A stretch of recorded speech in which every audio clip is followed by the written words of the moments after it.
तो देखी जब भैया नवरात्र के बड़ा ही पावन महीना चल रहा बा और मैया अपना अपना भक्त के घर जा रहल बानी और देखी भक्त उनकर कैसे स्वागत करता और कैसे का करता देखी आई भजन के माध्यम से आप लोग के सुनावल चाहता नहीं। शेरवा चढ़ल देवी मैया गहरा जताया में हो गवार लोगवाना। शेरवा चढ़ल देवी मैया गहरा जताया में हो गवार लोगवाना, हो गवार लोगवाना।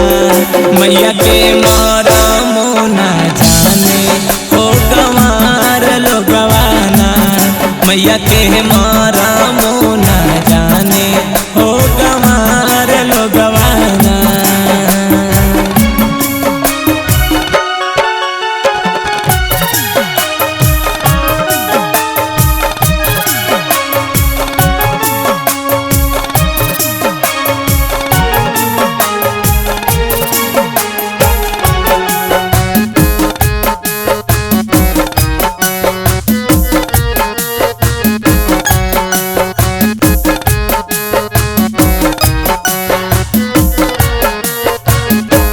अहि देखी जा भैया माई के मरम एगो अहिरा के बेटुआ जानता माई खातिर का ले ले आई रउआ लोगन के हम सुनावल चाहतनी।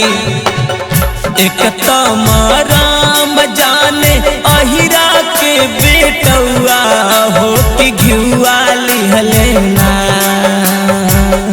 एक तो मरम जाने अहिरा का बेटुआ हो कि घिउआ लिहलेना, हो कि घिउआ लिहलेना।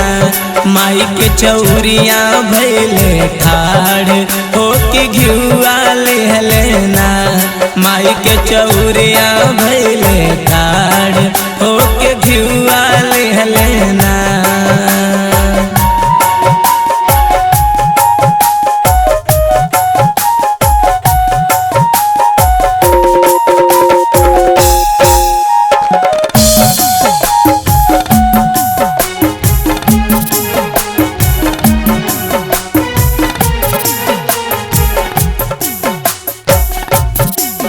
माई आवत है एकर मरम और के जानता कैसे जानता रउआ लोगन के हम बतावल चाहते हैं भजन के माध्यम से।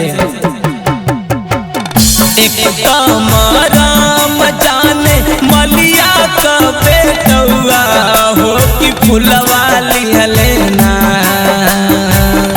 एक तो मरम जाने मलिया का बेटुआ हो कि फुलवा लिहलेना, हो कि फुलवा लिहलेना।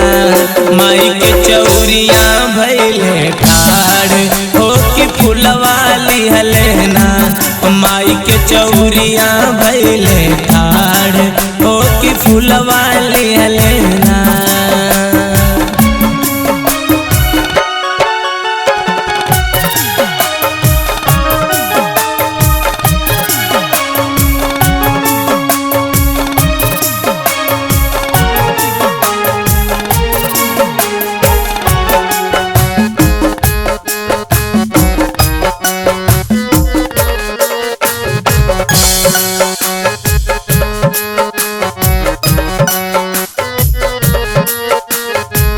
हाँ तो देखिए जब भैया कहल जाला कि माई से केहू के घमंड ना चले ले और आज जकरे जकरे झपरी में जवन बाऊ माई खातिर लेके तैयार बा। आई देखी कैसे।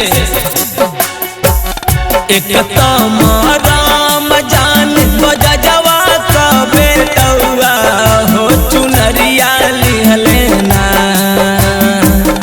एक तो मरम जान बजवा के बेटुआ हो चुनरिया लिहलेना, हो चुनरिया लिहलेना।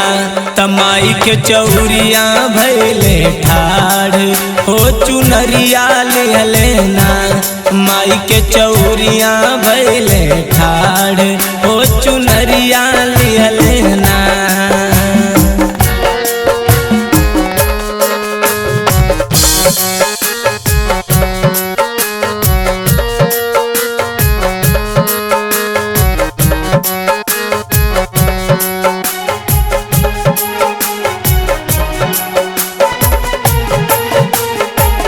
देखी जा भैया पूरी तरह से माई सबके अंदर व्यापक है और सब अपन अपन स्वेच्छा जेकर जौन बा अपन लेके नवरात्रि में तैयार रहेला।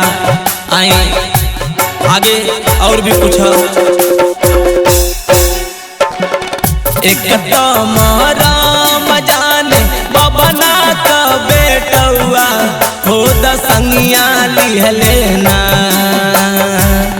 एक राम जाने बबना का बेटुआ हो दसंगिया लिहलेना, हो दसंगिया लिहलेना। मैया के चौरिया भइले ठाड़ हो दसंगिया लिहलेना, मैया के चौरी